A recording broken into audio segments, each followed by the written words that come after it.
saved $120,000 to put down on a house. My parents used it to buy a condo for my brother and his wife. They said, family sacrifices for family, but the way I answered back still has them calling me every day. I trusted them with everything. That's the part that keeps replaying in my head. Not the betrayal, not the money, just the blind, stupid trust one-handed. Over like a gift. I'd saved for 6 years, worked long hours, skipped vacations, watched friends build lives. While I quietly built savings, I said no to everything that didn't get me closer to one goal, owning a home. By August, I had $120,000. It was my pride, my independence fund. Every dollar had a story. The bonuses I never spent, the promotions I fought for, the nights I stayed in with ramen, while others drank cocktails. I was 31 and finally ready to stop renting rooms from strangers. The only hiccup was timing. The market was weird and the listing I wanted fell through. I didn't want to park that kind of money in a regular account. Too risky with fraud and scams these days. My parents had a safe, an actual giant metal safe bolted into their basement floor. My dad bought it after some breaking down the street. 10 years ago, he always bragged it could survive a house fire, so I brought them the money, told them I just need it. There for a few weeks, they were supportive, happy. My mom even teared up and said she was proud of me. They knew exactly what it was for. I even brought over printouts of listings I was watching. They offered me dinner that night. I left feeling good, comfortable, secure. 3 weeks later, Aaron got married. My brother is charming. That's the word everyone uses. Charming, funny, always. Landing on his feet. He doesn't stick to jobs or plans, but he looks the part. And he somehow managed to find someone willing to marry him. Liz, I bought them a $2,000 gift card for their honeymoon. A stupidly generous gesture I now wish I could erase from existence. The wedding was nice. I smiled through it. I didn't suspect a thing. The text from my mom came 4 days after the wedding. So happy. Aaron and Liz are settling into their new condo. It's perfect for them. I remember sitting in my car after work, rereading it over and over, not understanding. I hadn't heard anything about them looking. I assumed it was rented, or maybe their in-laws helped. But the pit in my stomach formed. Instantly, I called. No answer. I drove straight to my parents' house. My dad was outside mowing the lawn like nothing was wrong. They didn't hide it. They didn't apologize. My mom said it with a straight face. We used the money. It was for family. She said they'd helped Aaron.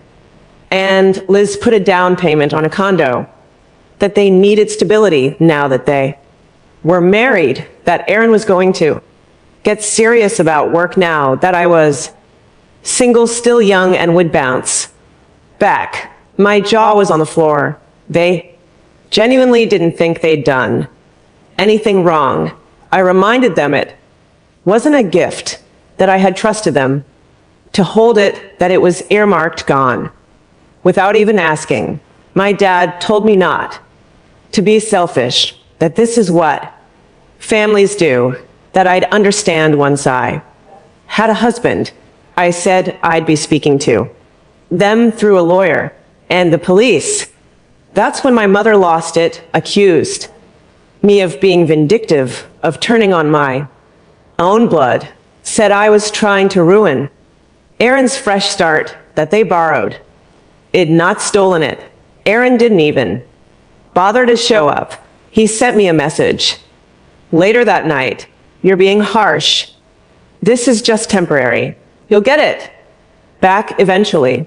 Eventually, I haven't responded. I filed a police report the next morning. Since then, they've called every day. Emails, voicemails, emotional. Guilt trips even showed up at my door last night, but I didn't answer. They're calling it betrayal, disrespect, shame. But none of them are using the word that actually applies. Next step, lawyer. A friend of mine knows someone good. Cold. Direct, no tolerance for family games. She said, I'll need someone like that. And honestly, he's right. This wasn't just a betrayal. It was a full-scale robbery by the people who raised me, and I'm not letting it go. After the police report, I went silent. No calls, no texts, no explanations. I locked everything down, changed my passwords, froze my credit. I didn't want to find out 2 weeks later that they'd taken out something else in my name to help my brother's new life. I even called my bank to warn them in case someone came in trying to impersonate me. It was quiet for about 36 hours. Then they started showing up. My dad came to my apartment first. I didn't answer. He knocked for 15 minutes. I watched from the peephole. He paced like he was waiting for me to give in. I didn't. The next day, my mom sent me a 5-paragraph email about how Aaron had finally turned a corner and was going to work for some startup his friend was launching, that the condo was an investment in all of our futures, that if I pressed charges, it would destroy the family. That was her phrase, destroy the family, like they hadn't already done that. By the end of that week, my voicemail box was full. My aunt called, then my cousin.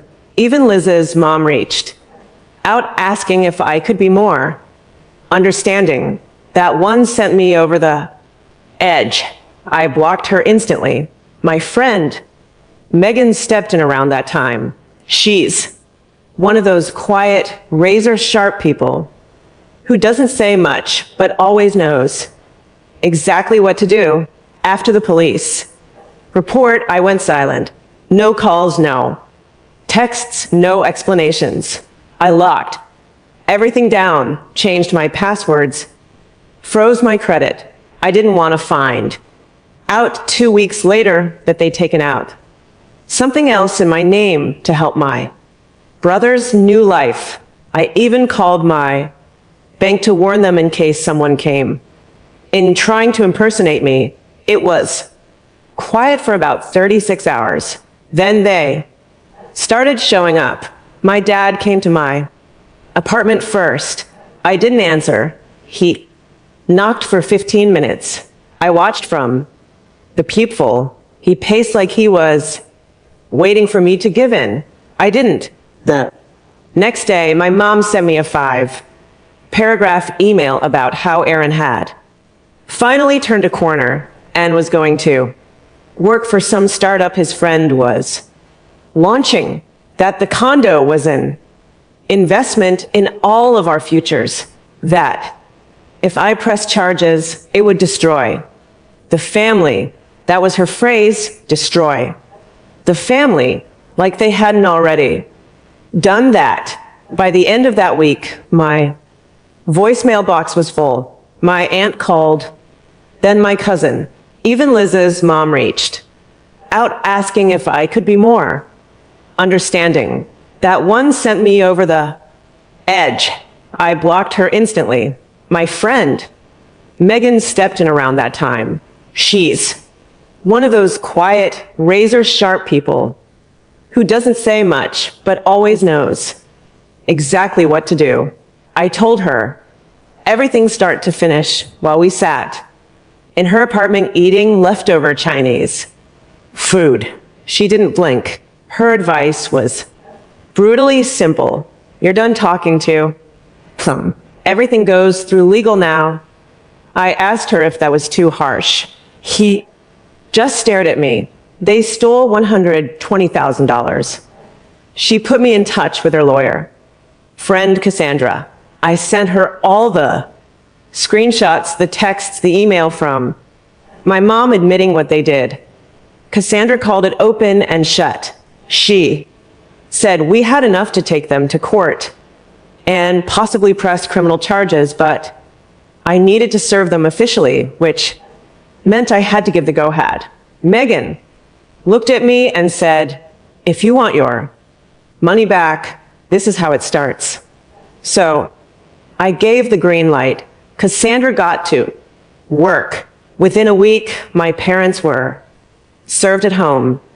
During dinner, the fallout was nuclear. I got a call from Aaron first, just 4 words. What the hell, Trevor? I didn't answer. Then my dad left me a voicemail. I wish I'd recorded for a podcast, full of shouting, insults, accusations. He said I was brainwashed, that I'd let outsiders poison me, that suing your own parents was the lowest thing a person could do. My mom wrote, again, this time it wasn't guilt. Tripping, it was pure venom. She accused me of abandoning the family, ruining Aaron's future, and humiliating them. Said they were just trying to do what was best for everyone. I didn't reply to any of it, not one word. They started calling Megan after that, somehow got her number. She laughed and blocked them, said, let them scream into the void. You're not alone in this. But I still felt sick, not just from the stress, from the grief, because I knew even then that there was no coming back from this. Snorts, even if I won, even if they gave the money back, the damage was done. They had chosen my brothers. Convenience over my trust, his comfort, over my future. And the worst part was, they still didn't think they'd done anything wrong, but they were about to find out what it meant to be held accountable. Next, the court papers are filed and the walls start closing in. The day the court papers were filed, I sat in Cassandra's office and watched her hit send on the final documents like she was ordering lunch. She was calm. I wasn't. I walked out with this weird mix of nausea and relief, like I'd finally taken control but had no idea what came next. Megan was waiting outside and handed me a coffee without saying anything.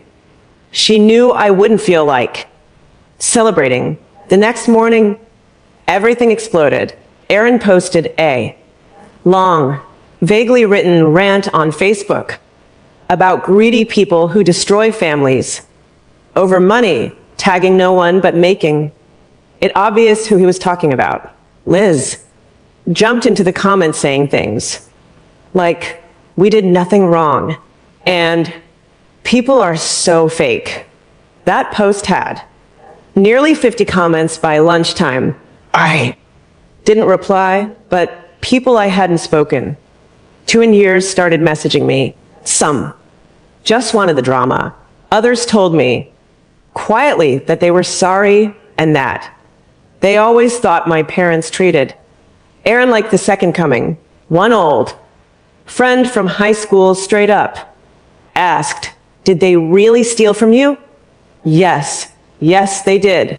Then my parents tried to file a motion to dismiss the case. Their lawyer argued that it was a family matter and shouldn't be handled in court.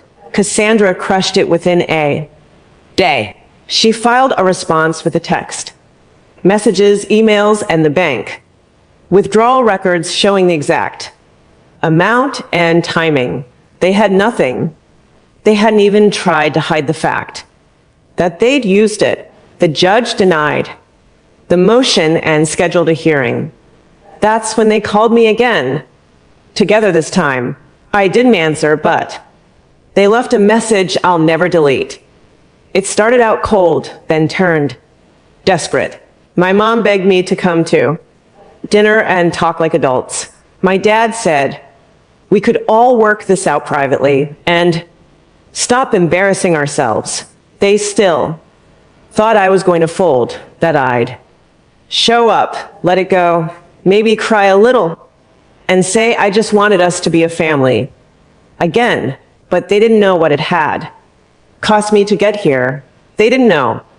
I'd already cashed out my emergency fund to cover legal fees, or that I was living off stress, barely sleeping, checking my email 20 times a day like my future depended on it, because it did. A week later, they filed a statement saying I had given the money willingly as a contribution to help Aaron start his married life. They even included the $2,000 wedding gift I'd given him as evidence that I'd intended to support them.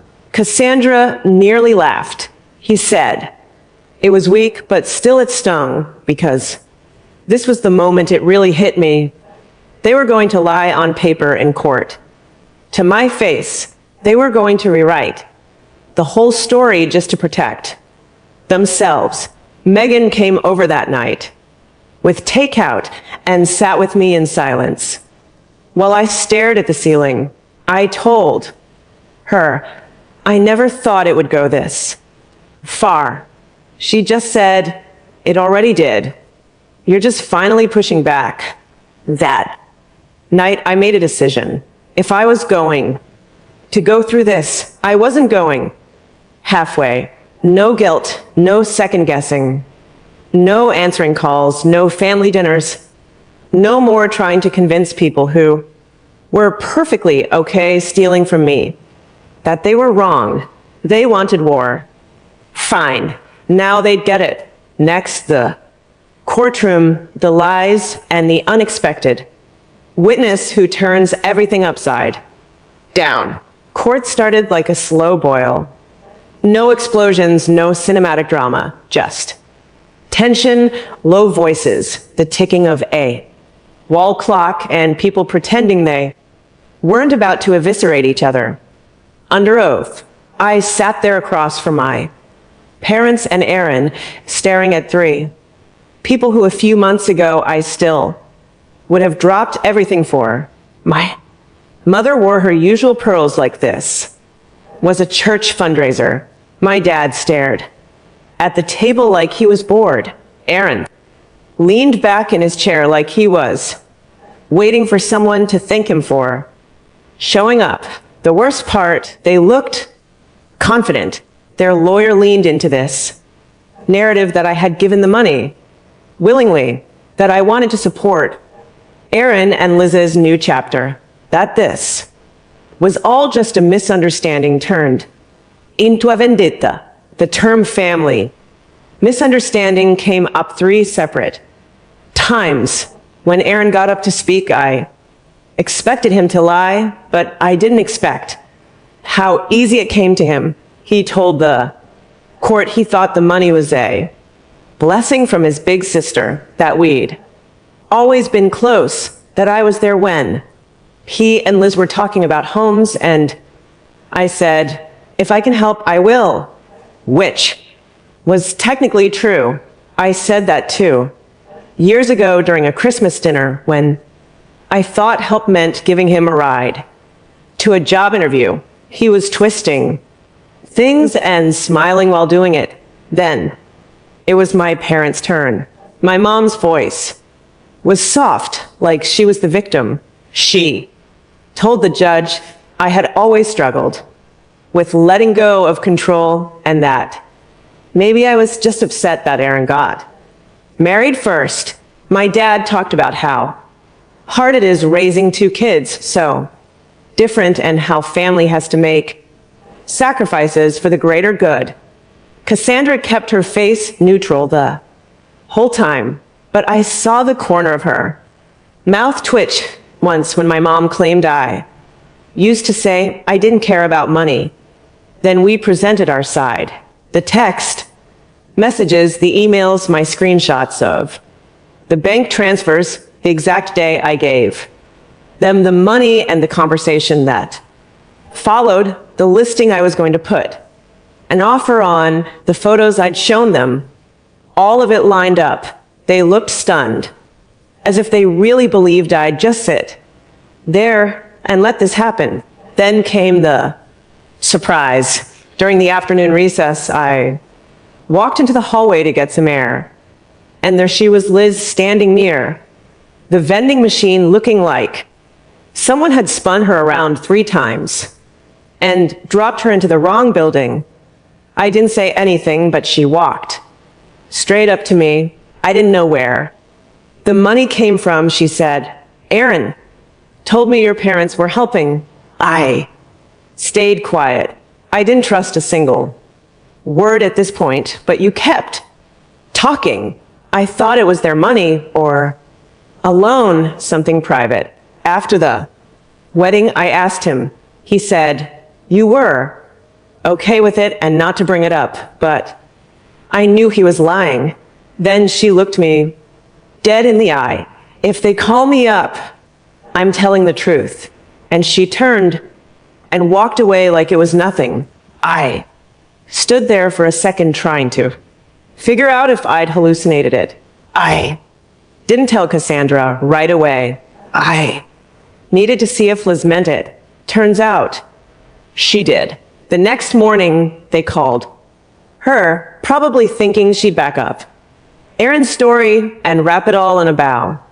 But the second she sat down, the energy in the room shifted. She said she'd always thought something was off, that I looked surprised when they told me about the condo, that she hadn't seen any evidence of me offering that kind of help. She admitted she was uncomfortable with how fast the down payment happened, and that Aaron told her not to ask too many questions. Then she dropped the line that sealed it. He said TVA doesn't need the money right now, that she's just mad because she's not married. My parents didn't look at her. Aaron looked like he wanted to disappear into the floor. After that, we didn't need anything else. Cassandra called it. That was the nail in the coffin. But I didn't feel triumphant. I felt hollow, like I was watching something I used to love burn down in front of me, and I was the one holding the match, even if I didn't strike it. We left the courtroom that afternoon with no ruling yet. The judge said they'd issue a decision within 10 days. Standard routine, anticlimactic. But the emotional damage that was immediate. That night, Aaron texted me. Just 3 words. "You ruined everything." No apology, no explanation, just blame. I blocked him. The next morning, Cassandra called. The judge had made a preliminary statement. The ruling would be in my favor. Full repayment plus legal fees. They had 30 days to transfer the money back. Megan brought champagne. I didn't open it. I just sat on the couch and stared at the wall. They were going to return the money, but something else had been taken, and I wasn't sure I'd ever get it back. Next, the money is returned. The final confrontation and the words that ended our family forever. It hit my account early in the morning. I was sitting in bed with my laptop, halfway through an email, when I saw the notification pop up. The full $120,000 I'd saved, plus the legal fees the judge ordered. Just like that, it was over. At least the legal part. I stared at the number for a long time. I should have felt victorious or maybe relieved, but Instead, I just felt hollow, like someone had put the pieces of my life back in front of me and expected me to know how to use them. Megan showed up 10 minutes later with bagels and coffee. She didn't ask if the money came through. I think she already knew. I just nodded and she handed me the coffee without a word. This means you can go house hunting again, she said after a while. I know, but it didn't feel the same. That money used to mean freedom, the future, now. It just felt like evidence, proof of what they were willing to take and what I'd had to do to get it back. Around noon, I checked my voicemail. I wasn't going to, but I felt like I had to hear what they said now that the game was over. There were 3 messages. The first one was from my dad. He didn't yell. He didn't even sound angry, just cold. He said I'd made my choice and that I shouldn't bother calling again, that I'd embarrassed the family, that I could live with the money since that's what mattered to me. The second was Aaron. He called me pathetic, said I had ruined everyone's lives for a down payment. He actually used the word snake. He told me he hoped I enjoyed my empty little house alone. The third was my mom. She didn't say, I love you. She didn't ask how I was. She just said you broke us and hung up. By the end of the day, I was blocked everywhere. Socials. Phones, emails bounced. Even mutual family members started going silent. And then the package came. Plain brown box. No return address. But I knew inside were fragments of our history. A snow globe I'd given my mom from a middle school trip. A birthday card I made for my dad when I was 10. Photos. Some torn, some not. Of me and Aaron growing up. Stuff they'd kept for decades, dumped into a box like garbage. At the bottom was the wedding card I gave Aaron, the one with the $2,000 check still in the envelope fitted. No note, just rejection packed tight. I sat there on my floor for a long time, going through it all. Megan eventually walked over, picked up one of the pictures and said, it's like they're trying to erase you. Maybe they were. Maybe that's exactly what this was. Their final power move. If they couldn't control me, they'd pretend I never existed. The funny part was I'd spent years trying to be the reliable one, the responsible daughter, the good sister. I'd put my life on hold for stability, skipped relationships, ignored burnout, kept my head down, all to build something real for myself and the people who were supposed to be proud of that. They stole it, then blamed me for being angry about it. They gave the money back. The judge made them, but it wasn't a gift. It wasn't closure. It was a transaction, and the cost was me. That night I opened Zillow for the first time in weeks, looked at listings, scrolled through photos of living rooms, backyards, empty bedrooms. I could buy something now, tomorrow even, but I closed the laptop because I wasn't just looking for a house anymore. I was trying to rebuild a life that didn't include the people I thought would always be in it. I used to think that blood meant something, that no matter what happened, family was the line you didn't cross, but they didn't hesitate. No, I can't even remember what it feels like to love them. Next, I finally buy the house. But when I step inside for the first time, something clicks and I realize I didn't win. I just survived. Closing day felt like a victory. I didn't even want to celebrate.